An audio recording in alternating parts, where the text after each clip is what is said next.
Sister pushes pregnant me down the stairs as prank. Parents threaten to disinherit me for pressing charges.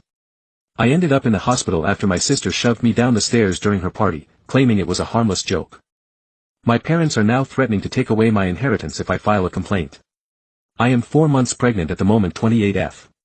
For the past 2 years, Newton, my spouse, and I have been attempting to conceive. To be honest, there were times when we thought we might not make it. The wait seemed to go on forever. Then, somewhat unexpectedly, we learned what I was expecting. Given all of the challenges we've faced thus far, this pregnancy holds immense significance for us. The fact that we will soon be welcoming our first child into the world makes us incredibly happy. Newton and I decided to be extra careful this time because I've had miscarriages in the past. We made the decision to conceal the pregnancy until we were positive that everything was going according to plan in order to protect our emotional health. If, for whatever reason, we also lost this pregnancy, we wanted to shield ourselves from the extra pain of having to grieve in public. My younger sister, Elle, and my parents were unaware of my pregnancy until last week. At times it seemed weird to keep them in the dark, but I also needed the time to think things through. From significant life events to minor triumphs, my family has always been the kind to celebrate everything. To be honest, I adore that quality about them. We've created a ton of wonderful memories together throughout the years, and it adds a special touch to every occasion. But when it comes to going to family gatherings, I've been a little aloof for the last 4 months, given how emotionally taxing the pregnancy was. I simply needed more time for me. However, my younger sister, Elle, was ecstatic when she received a promotion at work last week. Last year, Elle's ideal wedding was meant to take place, but at the last minute everything went wrong. Her ex cheated on her with one of his coworkers at his bachelor party the night before the wedding. The groom didn't even have the grace to show up and speak to Elle on the day of the wedding. Rather, one of his buddies arrived to break the heartbreaking news that he had made the decision to completely cancel his participation in the wedding. The entire scenario was really embarrassing and our entire family was startled. It was meant to be one of the most joyful days of her life and we had spent a lot of time getting ready for it. Elle was heartbroken. All of her hopes and excitement for her future with this man had been dashed in such a public and harsh manner. Elle immersed herself into her career after that. She used it as a coping mechanism to keep herself occupied and diverted from the pain. Although she has always been driven and ambitious, her commitment to her work increased significantly following the wedding disaster. Therefore, her recent promotion marked a significant turning point in her career and personal life. She virtually pleaded with me to come, since she wanted to celebrate the occasion with a party. I could tell she truly missed having me around when she said she hadn't seen me in a long time. Additionally, I was being urged to attend by my parents, who kept urging me to do so and expressing how much it would mean to her, given that I hadn't attended the last few family get-togethers.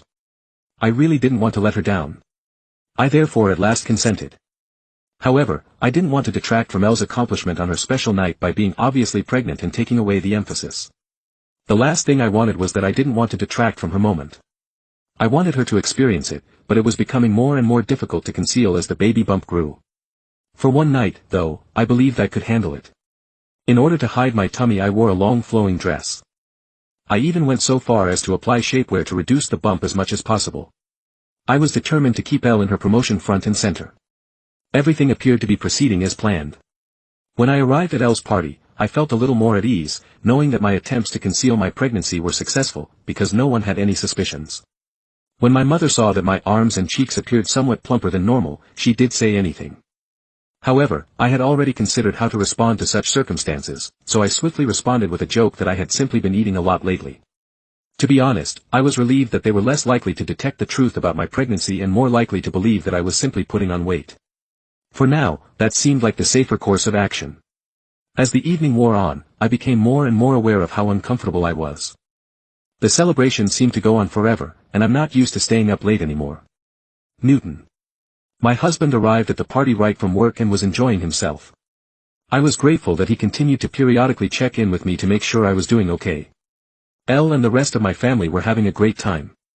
In the meantime, they were having a great time dancing in the backyard and doing shots. Seeing Elle so joyful and carefree, especially after everything she's been through, made me glad. However, I began to feel nauseous, most likely due to the heat of the evening and all the greasy food. I slipped inside and found a peaceful seat on the couch after deciding I needed to escape the boisterous dancing and loud music. At that moment, my only true desire was to get home, raise my feet, possibly massage my legs, get into bed and read on my Kindle. For a little while. I briefly closed my eyes in an attempt to relax and collect myself. My Aunt Mia sat down beside me at that moment, waking me up. I had fallen asleep without even realizing it, without providing a reason. I shook my head when she offered me a glass of wine. She went on to say that I looked pregnant and that my face was nearly glowing. The entire evening I froze, unsure of how to respond. Aunt Mia is no fool, so I tried to shrug it off, avoiding eye contact and feeling uncomfortable. She asked me directly, "Are you really pregnant?" As her eyes widened in shock, despite my inner panic, I made an effort to remain calm. In an attempt to divert her attention, I shook my head, but Aunt Mia put her hands on my stomach and her eyes brightened with total conviction. "My God, darling, you, are pregnant." She cried, she chuckled and drew me into an embrace. I was a little alarmed and practically begged her not to tell anyone just yet, because I didn't think the time was perfect to make the announcement. However, Aunt Mia dismissed my worries. She reminded me that everyone had been eagerly anticipating this time, hoping that I would become pregnant, and demanded that the family should be informed of this wonderful news. Aunt Mia smiled at me, held my face in her hands and reminded me that it was a family night, even though I told her it was Elle's night. She told me not to overthink it and that because everyone had come together, it was the ideal moment to share. Everyone was still dancing and partying when Aunt Mia got up and went outside, before I could stop her. As I saw her, my heart fell. Aunt Mia captured everyone's interest with all the zeal in the world. Without wasting a beat, she pointed at me and told everyone that I was pregnant, after telling them she had some important news to deliver. There was a moment of stillness while everyone processed Aunt Mia's words. Then everyone in the party burst out. My relatives hurried over to me, around me, with congratulations, shouts and hugs. They were ecstatic, giving me a tight hug while crying and expressing their excitement for Newton and me. They were naturally thrilled to hear the news because they were all aware of my past miscarriages. My parents were so emotional that they were crying in celebration of this new chapter in our lives. Many congratulated Newton and gave him hugs as well. I definitely didn't want to reveal my pregnancy in this way. I had imagined a more private, intimate event, something modest and unique, something I could share with my family. When I was ready, at a gathering that was supposed to be all about Elle, I had instead been dragged into the spotlight. I saw her standing off to the side at that point, smiling as best she could but obviously feeling uncomfortable. She avoided making eye contact with me and wasn't participating in the festivities. I was overcome with remorse because I had worked so hard to stay out of situations like these. I approached her and apologized for Aunt Mia's disclosure of my pregnancy. Elle inhaled deeply and inquired as to why I hadn't before disclosed my pregnancy. I clarified that I had intended to make the announcement a few weeks later, when I was more at ease and prepared to do so. She pursed her lips, shook her head and murmured, "Whatever. I suppose your request was granted." I was surprised by her response and her comments hurt. I attempted to reason with her, but Elle didn't seem interested in having a conversation. She moved away after taking a sip of her wine and stopped focusing on me. Overwhelming advice from friends and family on being a first-time parent consumed the remainder of the evening. Everyone appeared excited to share their experiences and advice. Elle, meantime, continued to glare at me from the other side of the room as though I was somehow to blame for everything. I felt much more guilty and uneasy after her response. I had an overwhelming want to go to the bathroom. At one point I stood up and went to the guest bathroom, but it was completely packed. I went upstairs to use the restroom in the main bedroom because I felt like my bladder was going to explode. I went to the bathroom to relieve myself and when I came out, Elle was waiting for me outside. She appeared inebriated. Sensing the awkwardness between us, I tried to apologize, again with an awkward smile. Elle didn't appear to get any softer. Rather, she simply rolled her eyes and inquired, "Are you truly expecting?" There was a hint of suspicion in her voice and her tone was almost contemptuous. "Of course I am," I said, looking at her while reflexively touching my tummy. "Why would I tell?" A falsehood went on to add that everything was extremely strange, particularly since I hadn't even told our mother, with whom I often spoke daily, that I was pregnant. I was becoming annoyed by her incessant interrogation. I attempted to reiterate my justifications, in the hopes that she would realize that I had made the decision to keep it a secret. I was shocked by Elle's insensitivity when she said, in a callous tone that pierced my heart, "Maybe this pregnancy will also end in miscarriage, just like your previous ones." How could she have said such a disgusting thing about my child? I screamed at her, my voice shaking with fury and hurt. "How dare you say such a thing? Even though I've apologized multiple times tonight, your remarks were inappropriate." My voice reverberated in exasperation. Elle retorted that she was upset that I had taken away her attention, particularly considering everything that had happened to her the previous year. I made an effort to remind her that I had supported her through her sadness, staying at her house for several nights and assisting her in getting over her groom's abandonment.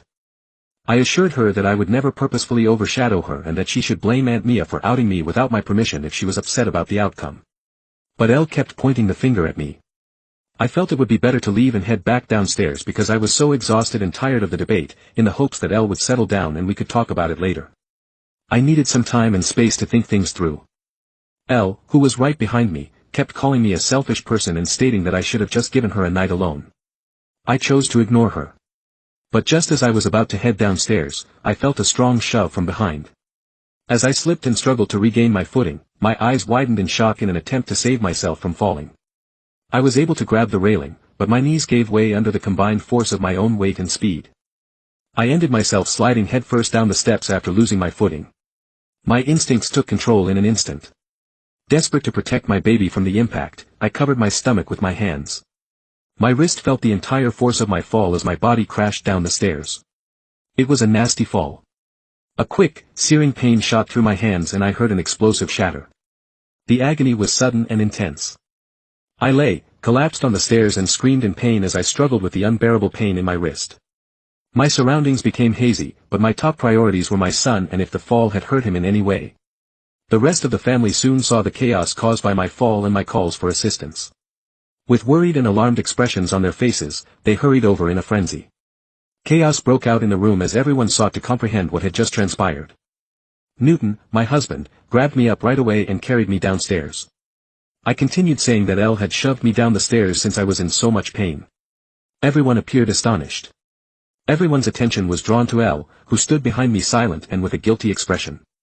She was confronted by my husband, who yelled at her for pushing a pregnant woman down the stairs. Clearly upset, my mother hurried up to Elle, shaking her shoulders and asking if she had indeed shoved me. Elle cried and nodded in agreement, her face hot and distraught. My mother was deeply affected by the realization. Elle then started crying excessively. While embracing my mother and accusing her of being intoxicated and acting recklessly, I was in so much pain and shock that I was beginning to pass out. I could hear Newton frantically phoning 911 to summon an ambulance. Through the fog, I could just make out the worried faces around me as my vision became blurry. After then, everything was a haze of sirens, chaos and frenzied activity. I ended up in a hospital room. When I eventually came to, Newton appeared worn out as he slept in a chair next to my bed. My throat was dry and parched, so I gently woke him up and asked for some water. I asked him what had transpired following the fall, as he assisted me in drinking the water. Newton described how the pain had caused me to lose consciousness and how I had needed emergency care for wrist fractures. I would have to wear the cast the doctors had put on me for the next 4 to 6 weeks while my bones healed. I then inquired about the baby. Newton told me that our child was safe. After the physician's examination, I felt a wave of relief. Knowing that our baby will be alright made me happy. The anarchy that had developed following the disaster was then explained to me by Newton. Elle's family was so upset with her that they attempted to have her arrested, but the cops had only been able to get statements from the witnesses because I was unconscious. Before they could file any charges, they still needed my formal statement. Newton grasped my hands and emphasized the need for me to report my sister's behavior and put aside my feelings for her. He was adamant, saying that, considering my condition, there was no excuse for her to shove me down the steps. Still in shock, I shook my head. It was nearly impossible for me to comprehend how Elle could have done something so damaging. Although my wrists hurt physically, I could not handle the emotional toll of knowing that my own sister was capable of such harmful behavior. I wanted to talk to Elle first. I told Newton I had to know what had made her do such horrible things. In order to get an explanation or at least an apology, I needed to speak with her directly. Newton gave me his phone and dialed her number. I asked my sister directly why she had done what she had done. When she responded, Elle let out a long sigh, as though the words were hard to release, and then he opened up in a bitter tone. She uttered, "To be honest, I'm just so sick of you being the center of attention in our family. You have a husband. Now you're pregnant. You get to have everything in your life, but last night was supposed to be my night only. Yet as usual, you showed up with your pregnancy announcement and hogged all the attention." After a little silence, she spoke again in a defensive tone and pushing you down the stairs. "That was just a harmless prank. I didn't even think you were really pregnant at first. I didn't mean for it to be such a big deal." Her remarks were painful and disturbing. It was unbelievable to me that she would put my life in jeopardy by pushing me down the stairs because she didn't want to trust me. Before I could respond, Elle added, "I've been through a lot with my failed engagement and for you to just show up and rub your happiness in my face was just too much. Next time I'm sure you'll think twice before trying to overshadow me again. Her answer left me in a state of shock. She was essentially blaming me for her actions and showed no remorse at all. She hadn't even shown regret once. Elle handed the phone to my mother, who had been listening on the other end, and she inquired about my well-being. I was unaware that my sister and my parents were still present. I informed her that I had suffered a fracture to my wrist, but that both I and my infant were doing well. After the party, my mom told me that she, Dad and Elle had spent the entire night at Elle's house because they were all concerned about me. I sneered and said that instead of staying with my sister, they might have waited for me at the hospital if they were that concerned. My mom went on to say that she and Dad had been speaking with Elle and that they both thought she hadn't been feeling well since last night. Despite what other people were telling me, she insisted that I not report my sister to the police because it was only a foolish drunk, and I was taken aback by my mother's request. In an attempt to understand the situation, I questioned, "Why are you defending Elle when she hasn't even apologized to me?" With a heavy sigh, my mother said that Elle was currently dealing with a lot of difficulties. She said that Elle had been crying uncontrollably and that I had made her feel ashamed in front of everyone. I reminded my mother that they should first address the fact that Elle had shoved me down the stairs, which was the true problem. My mother began stressing that family is family and that disputes like these occasionally occurred amongst sisters. Although it was true that Elle had never done anything like this before, she pointed out that this did not justify her current actions. My mother said that it wasn't worth filing a lawsuit for a broken wrist and pledged to work with Dad to ensure that this doesn't happen again. My annoyance peaked. I adamantly said that I had been unsure of what to do before I phoned her, but I had already made up my mind after speaking with Elle. A lesson had to be given to her. My mother, who was becoming more and more agitated, pleaded with me to think again before bringing charges against Elle, warning that doing so may ruin his career. I informed her that right now I couldn't give a damn about it. My mother made a last-ditch effort to persuade me to bring charges against Elle by threatening to disinherit me if I did. She contended that it would impact Elle for the rest of her life and create a lasting record. I was stunned by her threat, but I refused to back down. I proceeded to pursue a complaint against my sister. After the phone call, she hadn't expressed regret for what she had done, but I was torn about perhaps ruining her life. Update 1. I wanted to let you know that my sister was eventually taken into custody. Despite the constant calls from my parents, my spouse and I have turned off our phones. Newton is furious that my parents appear to be giving preference to my sister over me. Newton's family and other family members have contacted him in the interim to show their concern and support. Everyone agrees that it was the correct thing to charge my sister. I'm much more concerned about my baby's safety now that I've read some of your remarks. I'm worried that Elle could endanger my unborn child in the future if she were able to shove me down the stairs. In order to prevent her from ever coming near me or my family again, I want to obtain a restraining order against her. Update 2. Hi there other Redditors. My sister, who was previously accused of assault, was just sentenced. Since I provided an update last month, my parents paid for her attorney, who was quite good and made a compelling argument. She was placed on probation because it was her first infraction. The judge mandated that Elle pay for my medical expenses, participate in 6 months of required psychotherapy and meet with a probation officer on a regular basis. After the criticism they've been getting from the rest of the family, my parents are still very angry with me but are too scared to address me. My parents urged me to protect Elle by not pursuing charges against her, and I have freely acknowledged this to everyone. My parents have received reprimands from relatives on both mine and my husband's sides. No one believes that Elle's mental health issues are a good enough reason for what she did to me, despite my parents' continued insistence on it. In order for Elle to recover, I sincerely hope that my parents will take her to visit a doctor. I've requested a restraining order after the sentencing to make sure she can't ever again come near my family or me. I honestly don't know how to respond to people who question if my sister was always kind to me when we were growing up, or if perhaps I missed certain clues. Yes, we occasionally battled and had our typical arguments, but I never thought she would have such a strong grudge against me. I've always loved her dearly as her older sibling, and I never imagined that she could push me down the stairs out of retaliation. Believe me, I'm just as astonished as everyone else. I suppose it's accurate to say that those closest to us are frequently the ones that betray us. Update 3. I haven't posted anything here in 5 months. Neither Newton nor I have seen Elle or communicated with my parents. I gave birth to my baby 5 days ago after being released from the hospital. Newton and I are now giving our newborn baby the finest care possible. I heard a tap on the door last night right before we sat down to eat. I was surprised to see my mother standing on my porch. When I opened it, I was totally surprised because I had not anticipated seeing her. I said, "What are you doing here?" With caution, my husband was just as perplexed as I was to find her there, so he moved up next to me and stood guard in front of me. My mother burst into tears at once, telling me that she had just had to come over to meet the baby after hearing from some of the relatives that I had given birth to. Considering everything that had lately transpired between us, her excitement didn't seem appropriate. She continued by expressing how happy she and her father were to be grandparents at last. In order for us to rejoice as a family, she said that Dad would be coming soon with some wine and baby presents. Newton and I exchanged a look of incredulity. Did my mother truly act as though nothing had happened in the past few months? As quietly as possible, I told her that we hadn't communicated in the previous 5 months because she had chosen to side with Elle rather than me. She was standing on my porch, however, pretending that we were all on good terms simply because I had given birth, as if we were going to have a happy family reunion. Newton informed my mother that the instant she decided not to be a decent parent to me first, she had given up her right to be a grandma. He reminded her that Elle had treated me cruelly and that he would have beaten her up immediately if she hadn't been my sister, but she had shielded that monster from me because she was a mother. I could tell his remarks struck a chord because they were forceful. My mother's expression changed to one of rage. She attempted to counter by claiming that those were matters of the past and that she had done what she had to do. She maintained that we couldn't simply remove her and her spouse from our child's lives. She emphasized how unjust it was that we prevented her from seeing her grandchild. Newton, however, would have none of it.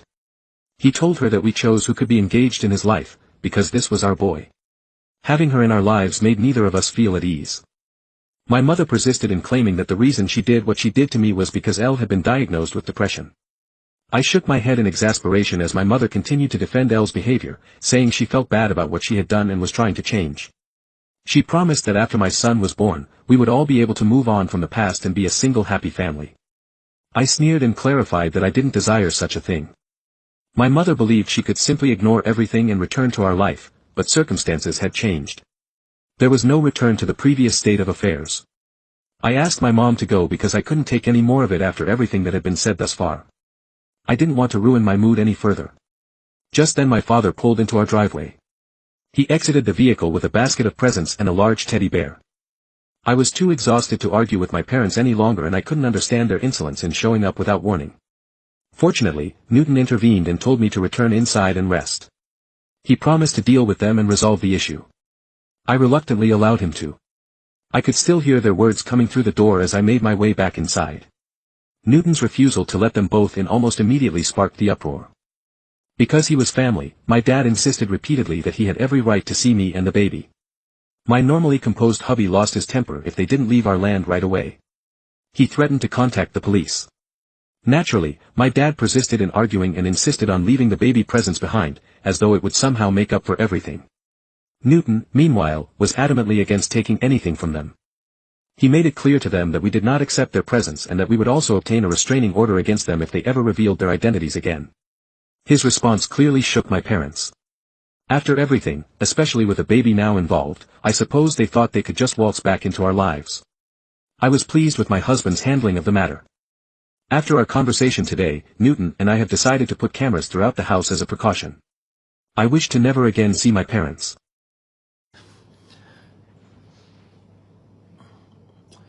Good morning， 早安，妈妈们。借我你那个麦试一下。你们收到了这个 Oxford Dictionary Pen 没有啊 ？e-commerce 就是上次 COVID 的跟这个 e-commerce 配合，然后开卖的这个 e-commerce。就是 e-commerce 我自己呢也有买一套给我的孩子，然后呢我也买一套送给。